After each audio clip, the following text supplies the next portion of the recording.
Sliger just dropped a bombshell of an announcement on us seemingly out of nowhere. They've updated their website with some new additional options, they've added some additional servers, and they're also getting rid of some of their existing options. So let's go through all this information and see what's changed. The first thing that jumps out to me is they now have a list of products on the landing page for their website. So if we go over to their 3U chassis and look at a chassis, for instance, like the CX3171AXL, one that we've covered previously, in the past, when you would scroll down selecting all the things that you wanted to order, they would have two sets of rail kits. Now they've just gone down to their general device rack slides, which is great, so that will clear up some of the confusion when trying to decide what rack slides you should get for your chassis. And then also they've added, more importantly, a new tab. So this is the parts tab. So now if you need replacement parts, you can actually buy them directly from them. And you can also now buy faceplates after the fact. So you don't have to worry about being stuck with the black faceplate. You can now order them individually if you so choose. And we also get the option for replacement filters, which is cool. And then the entire accessory kit. Now, this is pretty cheap, I'd say, at $30, so I don't really feel like it's too overly priced. It's cool that they just go ahead and include everything. I think this is a much better deal than just giving you the options for ears. And also, if you're looking to try and save money, you do have to spend over $100 for free shipping. So keep that in mind if you are buying replacements parts. The specs page doesn't seem like it's got an update at all. All of this looks the same as far as I can remember, so we'll just skip past that. The images page, this doesn't appear to be updated either, but I think we can scroll through these a little bit more easier now. Looks like there's still some issue here. So maybe there's still a little work that needs to be done, but nonetheless, it's great to see that they've at least added the replacement / optional parts. And I think that's the only updates. I believe all of this other stuff is the same. Before we start talking about all of the new stuff they added, I think it's important to talk about some of the things they've removed. So for anyone out there that was looking to purchase a desktop chassis from Sliger, you might want to do that while supplies last because they're not making them anymore. Looking at their website, if we go over to desktop, we can see the desktop chassis or desktop tower style chassis that will be going away. So these are the three current cases that you could choose from. And my understanding is that none of these will be available any longer. And there are limited stock of each of these, so the odds of these going out of stock anytime soon are extremely high. For anyone that's a fan of the existing desktop small form factor cases and you're worried that they're going to be gone completely and forever, well, there's no need to fret because there will be a new series of cases that come out in 2025, specifically sometime around February and or March. Although the details of exactly what they'll look like are unknown to us to this time, and also what form factor they'll come in, by the way. The only plans that we know of so far is that there will be an option to support the RTX 5000 series, specifically the 5090. So assuming there's nothing larger than the 5090 next year, there will be an option to encompass one of those, which will be pretty sweet. There are like 7 new chassis and variants of those chassis that are being released here in the future. So there's a lot to go through in this video. So let's start churning this butter. We'll start off by looking at the 2U chassis options. The first of which are the series in the CX2130. All of these are pretty much the same but have slight variations. The commonality between all of them is that they are all 2U and 13 inches deep for micro ATX motherboards. And they all have 5 half-height PCIe card slot cutouts. And they also all support SFX or SFXL PSUs. The first chassis is the 2130 Alpha, and this one's really designed for maximum airflow and onboard storage, like what you would find with NVMe on a motherboard. This one has 4 80mm mounting spots for fans, and you can see that there are no other mounting options for drives here. Taking a look at the CX2130 Charlie variant, you can see that this has room for a 3.5-inch adapter, so you can slot in devices here like 2 additional drives for quick, easy access, and you can also mount an internal SSD. So if we go over here to images, you can see that you have the ability to also mount an SSD above this bay, assuming that you get one that's compatible. And the only other difference between this and the previous one is also that it supports only 3 80mm fans as opposed to 4. Now moving on to our next chassis in this variant class, we have the CX2130X. This chassis has all internal mounting options where you can support up to two 3.5-inch hard drives or two internal SSD mounts, but you have the option of supporting up to 7 2.5-inch SSDs.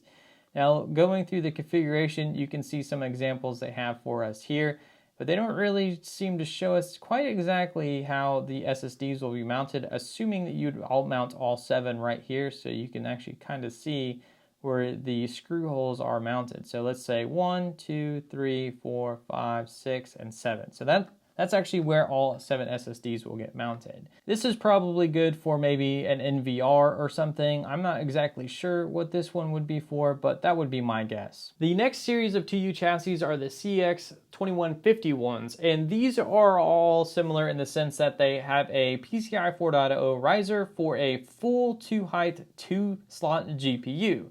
These are all 15-inch deep chassis, so you can fit in a micro ATX or a deep micro ATX motherboard. And that is where all the similarities end. So looking at the CX2151 Alpha, we can see that this one is also designed for onboard NVMe storage. Just like its predecessor in the previous series, it also has 4 mounting points for 80mm fans, and there doesn't appear to be anywhere for any internal storage. But we can get a glimpse at the horizontal mount for a 2U GPU. And if we take a closer look at images, we can get an idea of what that mount looks like. And it's a pretty healthy length PCIe cable here, so if you do end up with a mini ITX motherboard, it looks like you can still use this, which is awesome. And then here is a render of what it might be like if you have a 2U GPU in this chassis. Just taking a look at the fans here, you can see that they give us a couple of ideas of what you might expect. So you do need to keep in the length of the graphics card in mind because it may interfere with the 4th mounting option of the fan here. So definitely keep that in mind if you are looking at this chassis specifically. Looking back at the chassis, specifically the CX2151 Charlie, we also see that this one has support for a front 3.5-inch bay, and you can insert drives into here or whatever you so wish. And then internally, it looks like it also supports SSD mounts, and then we get 3 80mm fan mounting options as well. Pretty similar to the previous series. And then finally, if we scroll all the way down to the CX2151, this one is designed for internal storage if you would rather have that as opposed to externally accessible storage, also probably for like an NVR or something. So it's pretty much identical to the previous series where you can put in 2.5-inch drives or 7 SSDs, and then of course the 3 80mm fans. Looking at some of the rendered images here, you can see how the fans are arranged, so definitely keep in mind the length of your GPU if you are looking at a chassis like this. The next 2U category is the CX2177, and these are pretty similar to what we've already seen, but the exception is that these support large motherboards, specifically the fact that these are 17 inches deep. So looking here, you can see that they have 7 half-height full-length PCIe card slot cutouts, which is awesome if you need some more length, but you still want to stay in that 2U form factor, or if you have a SSI EEB or EATX motherboard and you just need something that's a lot deeper, this is probably what you're going to be looking for. And of course, you have similar options as before where you can maximize your airflow, or if you just want internal storage. Now, the biggest difference between this series and the previous series is that these actually all have Flex ATX power supply mounting options. So you'll see the Flex mount here for that. And let's see if they have an image to give you an idea what that might look like if you are not familiar with that power supply.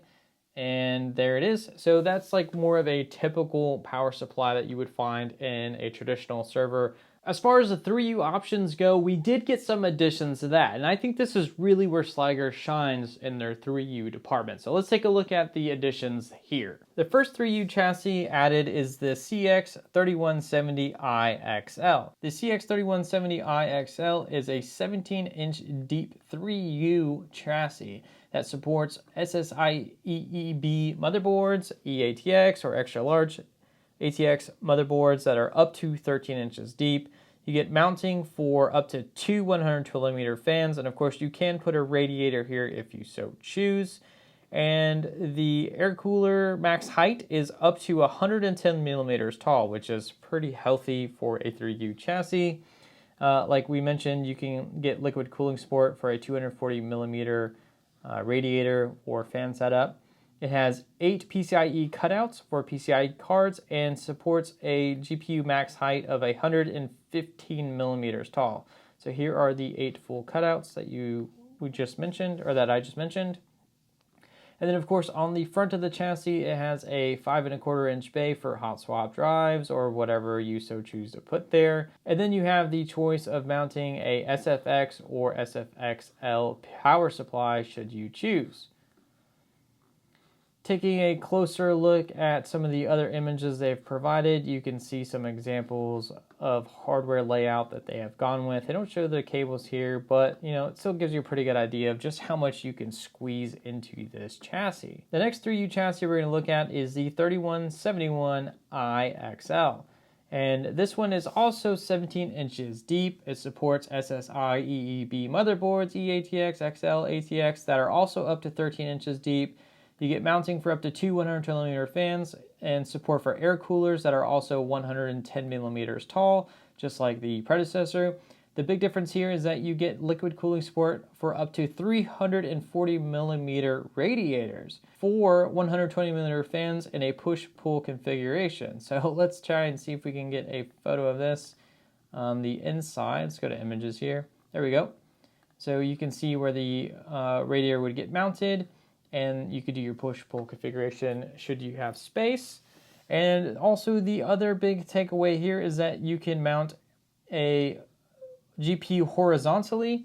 And one thing I like to note about this particular chassis design is that if you did end up with a smaller motherboard and you still needed a full height PCIe bracket, you have that option here. So that's a really nice touch that they were thinking about people that might not put a large form factor motherboard inside of this chassis. Again, looking at some of the renders, you can see some of the places they mounted SSDs, their drives, and then what appears to be a 4090 with a radiator and a push configuration. So the fans are right here pushing air into the chassis. So obviously if you stick a large graphics card in here, you're going to be extremely mounted on your fan configuration or radiator setup as well. But something a little bit smaller like this, you could definitely get away with a push-pull configuration. The next of the 3U chassis is the CX3172iXL, and this one is 17 inches deep and also supports SSI EEB motherboards, eATX, XL, blah, blah, blah, blah, blah, up to 13 inches deep. Pretty much the same specs as we mentioned earlier, except it supports up to 240 millimeter AIOs with up to 4 120mm fans and a push-pull configuration. This one only has 5 PCIe cutouts for your PCIe cards and supports GPUs up to 115 millimeters tall. And you can see that this one is a different variant in the way that you would configure it. You get one 5¼ inch bay for hot swap and removal media and 3 internal 2.5 inch SSD mounts. This one is really designed to support ATX and FSP twin redundant power supplies, so that way you can get some redundancy if you so choose, as opposed to just using an ATX board. This is cool that they have this option available.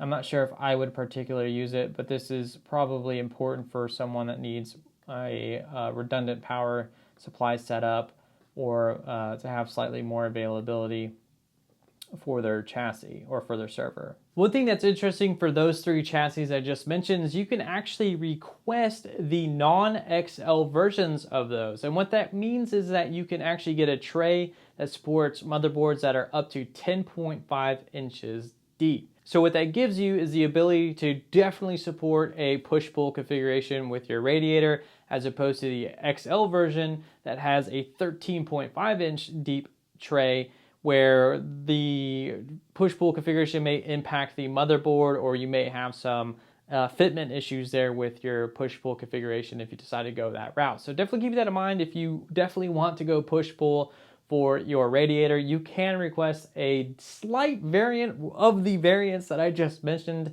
I don't really know exactly how that looks like. I assume that might be like an email to Sliger support. So definitely keep that in mind if you're looking at these chassis in particular, but also want a smaller tray. The last chassis to be added to the 3U lineup is the CX3702, and it's a 10-bay chassis. Now, I didn't do a video really about this chassis, but we did do a build inside of this video while building a TrueNAS system for a customer. So you can check that out if you want to see what that might look like fitment-wise with a real system built inside of that on this channel.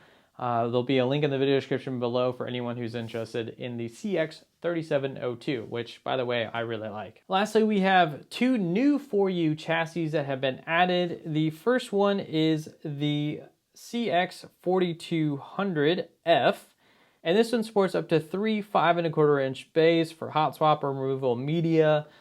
So this chonker here has a lot of external storage space if you need it, and then has some additional space for air cooling. So you can get an air cooler that is 153 millimeters tall if you need. And then of course you have support for one 240 millimeter or one 120 millimeter AIO.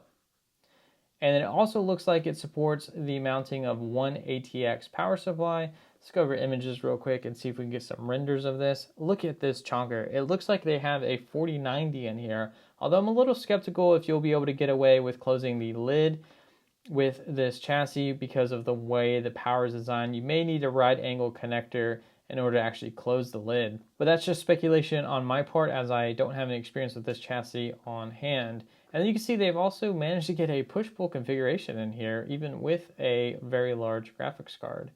So that's pretty cool. It looks like this chassis also can support a single 120 millimeter fan towards the rear. So that will really help get out a lot of that hot air, especially if you stick a GPU as big as this inside of there.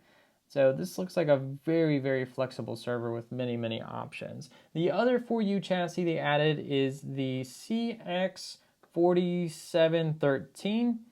And this one is 28 inches deep, which is going to give you a ton of flexibility in terms of motherboards. And this is also going to allow for thicker liquid cooling radiators and more fans. So you can see that we also still get air cooler support up to 153 millimeters tall.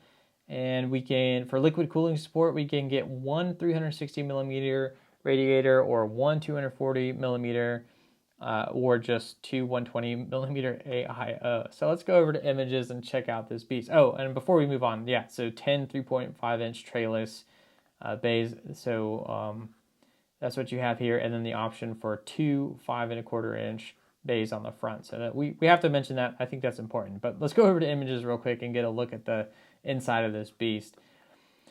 So here we go. So there's your fan bracket. And I assume this is where you'll actually mount your radiator and fans. I wonder if you could get away with a push-pull configuration. It doesn't look... Wait, do they have... Yeah, it looks like they do have a rendered image for push-pull with shorter graphics cards. Obviously, you're going to have to be very wary of the length of your equipment in this setup. I don't really know what else is left to be said about this. I do like that they at least show you or give you a good idea of what all fits in here. It also looks like it has the ability to fit a 120 millimeter fan in the rear. Hold on a second. Did I see that? No, here we go. Yeah, so there's a 120 millimeter fan. There must be some sort of adapter or bracket that comes with this. Let's see if we can go. Yeah, so it looks like they have a bracket. Oh, this is PCIe slot cooling. Wow, that's awesome. Okay, oh, here it is. Here's the rear 120 millimeter fan bracket that you can get with this. So this is what's cool about the parts tab. Like, you can get a better idea of what options you have and things that you can buy for these chassis. And then also I just wanted to point out, there's been complaints about the hard drives and the way that they mount in this style of drive bays. And I did want to mention that I have a video that shows you that you can replace those shoulder screws with a different set to reduce the amount of vibration and or noise that you might hear when using that style of bays that Sliger has. So definitely check that out if you're interested. There'll be a link in the video description below for that as well. And I think that pretty much concludes this video. I want to thank each and every of you for watching, and I'll see you all next time. Peace. you.